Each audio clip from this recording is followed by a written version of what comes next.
Monday night is coming, Old Trafford is ready, Manchester United are ready, and after 24 days without a competitive game, the wait is finally over.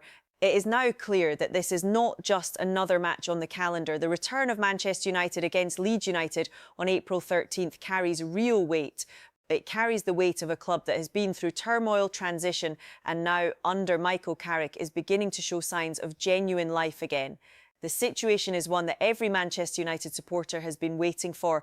A team that looks organised, a squad that looks motivated, a manager who appears to know exactly what he is doing. And yet, as always with Manchester United, the noise around the club never stops. Transfer rumours are building.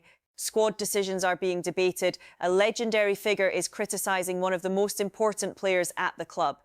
And behind the scenes, the coaching staff are working quietly to make sure the team is as sharp as possible ahead of what could be a defining run of fixtures. So let us get into it. Every major story, every confirmed fact, every important rumour broken down clearly so you have the full picture before Monday night arrives. If you want analysis like this every single week, do me a favour right now, hit that subscribe button. This channel exists to give you real insight, not headlines. Let us get started. The 24-day wait, what it means, ESPN UK confirmed it clearly. Manchester United will face Leeds United after a 24-day break since their last match. That last match was a 2-2 draw against Bournemouth on March 20th, 2026. Now, here is how I see this. 24 days without a competitive game is a double-edged situation for any football club. On one hand, injured players get time to recover. On the other hand, momentum is one of the hardest things to maintain in football. Rhythm matters, sharpness matters. And when you have been building something positive under a new manager, a long break can either reset you or disrupt you. The evidence suggests Manchester United have used this break wisely. More on that shortly. Daniel Farke speaks, Leeds are weakened. Daniel Farke held his press conference ahead of the trip to Old Trafford, and the news from the Leeds camp was not positive for their supporters. Farke confirmed that 3 players will definitely miss the game. Anton Stach is out with an ankle injury picked up in the FA Cup. Joe Rodon is also missing, suffering the same ankle injury in that same cup fixture, and former Manchester United winger Daniel James will also not be available. Beyond those 3 confirmed absences, Farke also flagged several doubts. Xhaka Biol had not been in team training during the week due to a knock. Noah Okafor was absent from training on the day of the press conference with back problems, and Gabby Goodmanson returned from international duty with a groin problem, making progress but still considered a doubt. Farke himself said, and I am reading this exactly as he stated it, not the best news today in general. Anton Stach will definitely miss the game on Monday, ankle injury after the cup game. Also, Joe Rodon will miss the game, also an ankle injury for him. A few more question marks. Xhaka Biol is currently struggling with a knock. He was not in team training yet during this week.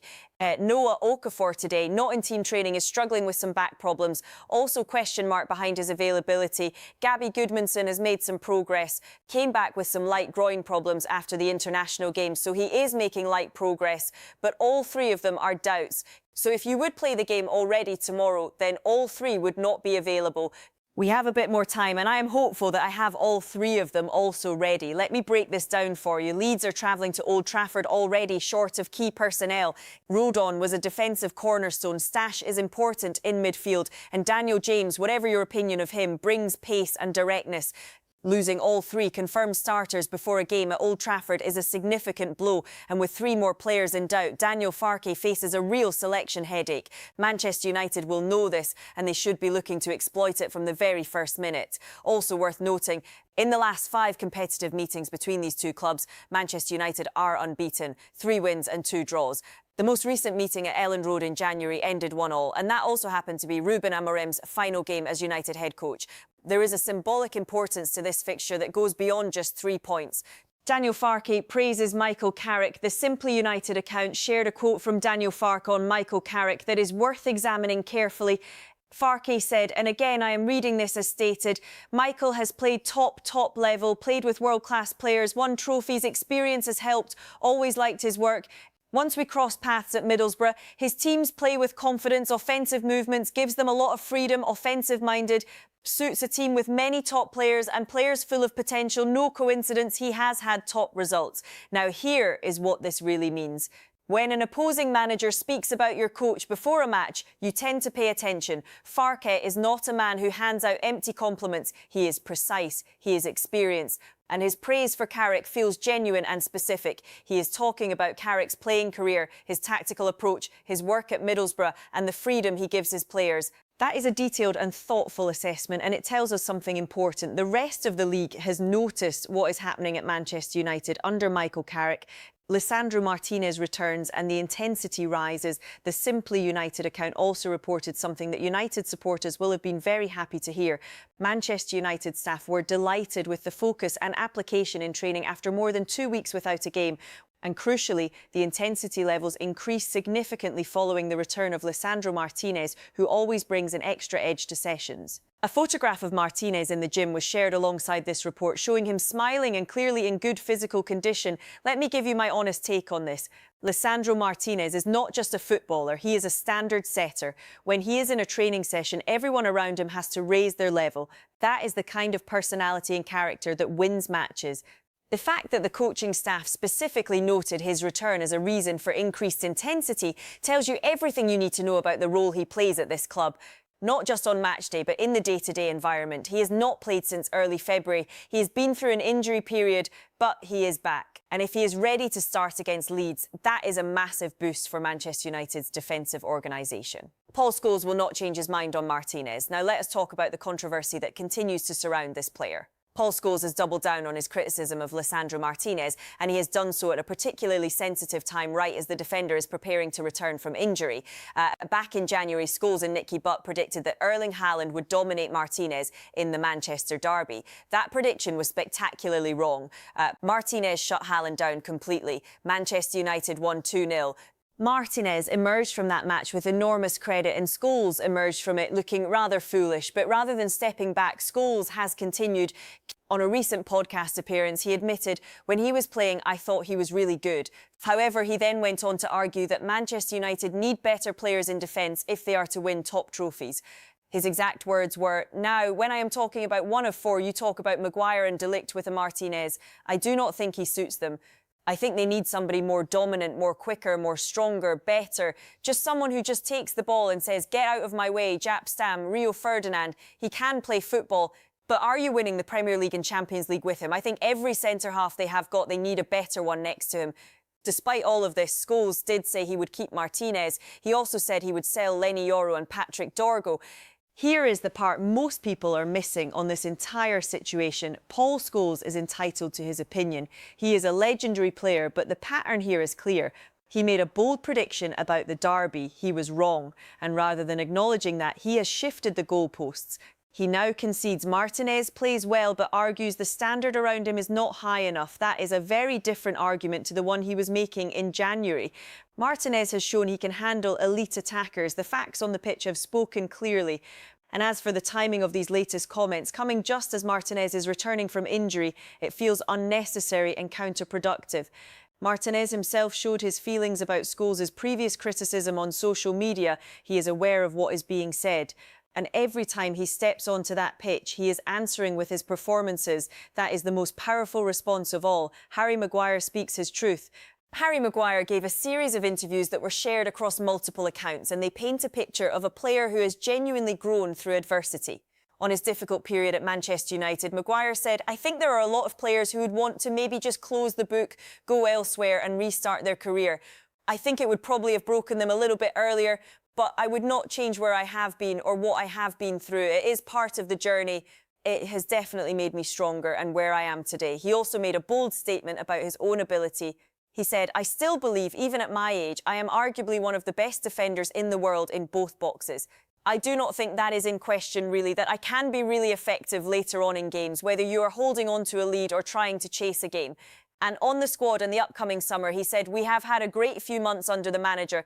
I feel like the squad is starting to look like something that is a strong squad, but this summer is going to be big, really big. We need more players, we need better quality, we need players to come into the starting 11. Here is how I see this on Maguire. What he has said about his personal journey is genuinely admirable. He went through a period where he was one of the most criticised footballers in England. The pressure was relentless. And yet he stayed, he worked, he fought for his place. And now, under Carrick, he appears to be thriving again. His confidence is clearly restored. His comments about being one of the best defenders in the world in both boxes will raise eyebrows, but that self-belief is exactly what a defender needs to perform at the top level. And his comments about the summer are honest and realistic. He is not pretending everything is perfect. He is acknowledging that work still needs to be done. David De Gea weighs in on Carrick. Former Manchester United goalkeeper David De Gea added his voice to the growing chorus of praise for Michael Carrick. He said he is doing an unbelievable job. They are winning a lot of games, playing well. Hopefully they can get a Manchester United spot. Let us see United in the high positions competing for trophies. Now here is what this really means. David De Gea spent over a decade at this club. He knows what Manchester United should look and feel like. When he looks at what Carrick is building and calls it unbelievable, that carries genuine weight. He wants to see United back where they belong. And right now, for the first time in a while, it feels like that journey is genuinely underway. Bruno Fernandes on what it means to achieve at Manchester United. Bruno Fernandes gave one of the most passionate and clear statements of intent seen from any Manchester United player in recent times. He said to achieve at this club will always be winning trophies, and that is all every player wants to do when he comes to this club. You could be in the worst position, but there is no player that comes to this club and never thinks about winning the Premier League, Champions League, FA Cup, Carabao Cup, anything that you could be involved in. You are going to always think that at this club you can achieve anything. He also spoke about his personal connection to Manchester. He said, I feel at home at Manchester. My kids feel at home here. So it is wonderful for me to be in a place where my kids can enjoy so much and feel so much at home as they do in Manchester. I felt Mancunian until I heard my kids speaking English and having the accent. Then I understand that I am not as much as they are. Let me give you my honest take on Bruno's words. He is a leader, he understands the weight of the badge, and his personal commitment to the city and the club is genuine. These are not the words of a player who is looking for a way out. These are the words of a player who is invested, who is hungry, and who understands exactly what success looks like at Manchester United. The training camp, building the right environment. Several reports emerged from Manchester United's 4-day training camp at Carton House in County Kildare, Ireland. The picture that emerges is one of a squad that is in a good place mentally and physically. One report confirmed that players stayed back after training to enjoy head tennis, with Bruno Fernandes and Matheus Cunha forming an unbeaten doubles pair, winning against all challengers. Another report highlighted the role of first-team coach Travis Binion, recently promoted from the under-21 setup. Binion led an open training session, organising players into groups of 5 for a sharp attacking drill. Each player dribbled through cones, clipped the ball over a mini-goal, teammates exchanged quick one-touch passes and then finished a session focused on movement, speed and technical precision. Here is the part most people are missing about all of this. Football is not just about tactics and results. It is about culture. It is about the environment inside a football club. And what these reports describe is a healthy, competitive and enjoyable training environment. Players are working hard. They are also enjoying themselves. That balance is crucial. And the fact that coaching staff like Travis Binion are being trusted and empowered is a sign that Carrick is building something with genuine depth, not just at the first team level, but throughout the structure. Young talent getting opportunities. 2 pieces of news relating to young players deserve attention. First, 18-year-old midfielder Jim Thwaites trained with Manchester United's first team this week and joined the senior squad for their 4-day training camp in Ireland. One account described him as one of the most talented young midfielders in the country right now, suggesting it is surely only a matter of time before he makes his first team debut. Second, Manchester United are expected to send 18-year-old forward Chido Obi out on loan this summer, with a move to Europe seen as the best next step in his development. Despite his potential, he is not yet considered ready for a consistent first-team role. The Championship is where United tend to send highly rated youngsters on loan, but Obi is not seen as ready for one of the most physically demanding leagues in the world. A move to a less physically demanding league like the Eredivisie is considered more likely. Let me break this down for you on both situations. They reflect a club that is thinking carefully about player development. Thwaites is being integrated slowly, given exposure at senior level without being thrown in unprepared. Obi is being planned for carefully, with a loan destination chosen not just for convenience but for his specific physical profile and developmental needs. These are signs of a club that is thinking long-term. Transfer news, the rumours building for summer. Now let us get into the transfer picture, and I want to be very clear throughout this section. These are rumours. None of these moves have been confirmed. They are reports and speculation from various sources. I will label each one clearly. Morgan Rogers of Aston Villa is expected to be the most in-demand player in the Premier League this summer. Manchester United, Arsenal, Chelsea and Paris Saint-Germain are all reported to be interested. Aston Villa's asking price is expected to exceed £80 million and could rise to an initial £90 million if a bidding war develops. Here is how I see this. 4 clubs of that stature chasing one player means the price will only go one direction. Manchester United would need to be serious and decisive if they want to compete for his signature. Manchester United have deemed Adam Wharton as too similar in profile to Kobbie Mainoo, which has led them to look at other midfield options for next season. Now, here is what this really means. This is an intelligent piece of scouting logic. If you already have a player of Mainoo's profile, signing someone almost identical makes little sense. United are clearly looking for a different type of midfielder to complement what they already have. Manchester United are interested in Aston Villa midfielder Amadou Onana as a potential alternative to Nottingham Forest's Elliot Anderson. Onana could leave Villa if a significant fee is offered. Ironically, Onana turned down Manchester United in 2024 when he left Everton. Let me give you my honest take on this one. There is a certain story of unfinished business here. United wanted him before, he chose elsewhere. Now the situation may present itself again. Whether he would be open to United this time around remains to be seen. Rio Ferdinand has spoken enthusiastically about AZ Alkmaar's Kees Smit as a Manchester United target. Ferdinand said, "Kees Smit is the truth, man. I am telling you, he is one you go. I am buying him. It does not have to be for now." I hope he does come in and takes the world by storm, but if we have got to wait 6 months to a year for him, I do not care. We cannot let him go elsewhere. I have seen him play a couple of times now, and that is all I need to see. I have seen the clips. I have spoken to some guys in Holland, friends. The kid has got it. Here is the part most people are missing on this. Rio Ferdinand is not someone who overhypes young players without reason.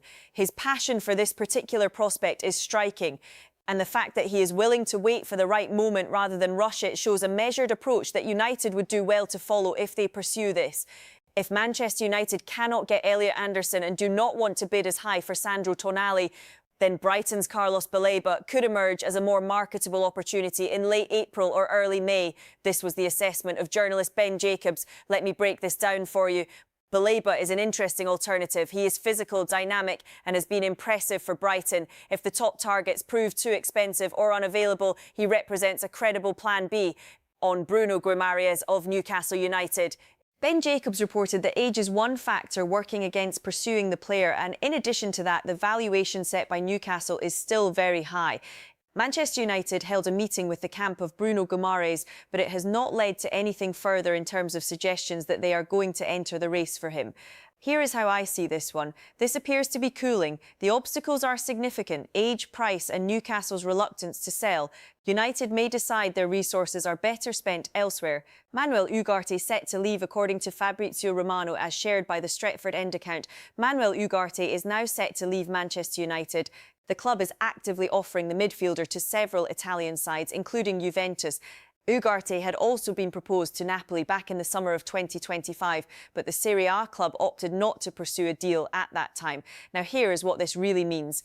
When a club is actively offering a player to other clubs, the direction of travel is clear. Ugarte's time at Manchester United appears to be coming to an end. The question now is which club accepts the proposal and at what price. Juventus would be an interesting destination. Serie A football would suit his style, and clearing his wages from the books would give United more flexibility in the summer window. Closing thoughts, the bigger picture. Let me bring all of this together because there is a clear story emerging from everything we have covered today. Manchester United under Michael Carrick are in a better place than they have been in a long time. The training environment is positive. Senior players are speaking with confidence. Young players are being developed thoughtfully. The coaching staff is being trusted and empowered. And on Monday night, they face a Leeds United side that is missing key players and travelling to Old Trafford with genuine problems. The summer ahead will be defining. Harry Maguire himself said it. Big, really big. More players are needed. Better quality is needed. And the transfer activity already being discussed confirms that the club knows this. Morgan Rogers, Amadou Onana, Kees Smit, Carlos Baleba, Elliot Anderson. These are names being linked with serious intent. Manuel Ugarte is on his way out. That creates space. Chido Obi will go out on loan to continue his development. That shows planning. and Jim Thwaites is knocking on the first team door. That shows the academy is producing. As for the debate around Lisandro Martinez and Paul Scholes, the facts are simple. Martinez shut Haaland down in the derby. He is back in training and bringing intensity back to the session. He is set to potentially return against Leeds.